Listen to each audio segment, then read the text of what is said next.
L'info écho avec Capital. On commence par le chiffre du jour, 1,5 milliard d'euros, c'est la somme qu'espère voir récupérer chaque année le gouvernement en supprimant des niches fiscales. C'est en tout cas ce qu'a déclaré la députée LREM Olivia Grégoire dans le JDD de ce dimanche 5 mai. Selon la porte-parole du groupe En Marche, ce travail de rabotage des niches fiscales pourrait permettre d'économiser 1,5 milliard d'euros par an pour financer notamment la baisse de l'impôt sur le revenu promise par le président de la République. Dans le domaine de la culture, certaines ne profitent qu'à une douzaine d'acteurs et peuvent être repensées selon la députée. Elle évoque aussi le secteur du capital risque ou de l'innovation. L'info pratique Capital concerne les usagers de trottinettes électriques. Trottoirs interdits, casques, amendes face aux accidents qui se multiplient avec les piétons. Le ministère des Transports a rédigé un projet de décret. Objectif, fixer des règles strictes pour ces nouveaux moyens de transport qui se sont développés dans nos villes de manière très rapide et un peu anarchique selon Elisabeth Borne. La ministre assure dans Le Parisien que ce décret va permettre un usage plus responsable de ces engins. Un arsenal juridique qui devrait entrer en vigueur à la rentrée 2019. Parmi les mesures fortes, sachez que vous pourriez bientôt être sanctionné d'une amende de 135 € si vous circulez sur les trottoirs, que ce soit en trottinette, en monoroue ou même en overboard.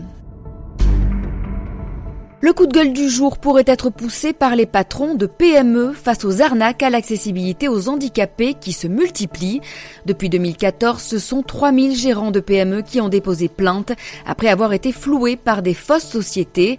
Elles leur faisaient miroiter une mise en conformité ou l'obtention d'un dossier permettant de différer les travaux. Le Parisien rapporte même qu'entre 2017 et 2018, ce système d'arnaque au dossier d'agenda d'accessibilité programmée a augmenté de 34%. En effet, 722 PME ont été victimes de ces escroqueries, dont le préjudice oscille entre 1000 et 2000 €.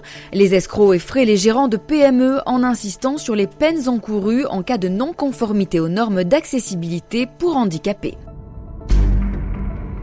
Et on termine par Kylian Mbappé qui a vu son salaire exorbitant encore augmenter cette année.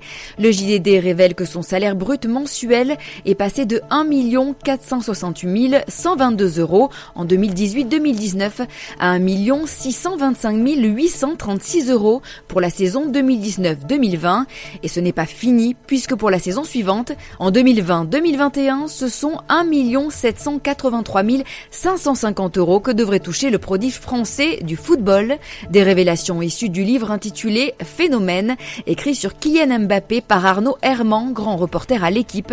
À cela s'ajoute une prime d'éthique qui a permis aux champions du monde d'empocher un supplément d'un peu plus de 1,4 million net l'année dernière. Et dans ces sommes, on ne compte même pas ses revenus issus des contrats publicitaires. C'était l'info écho avec Capital.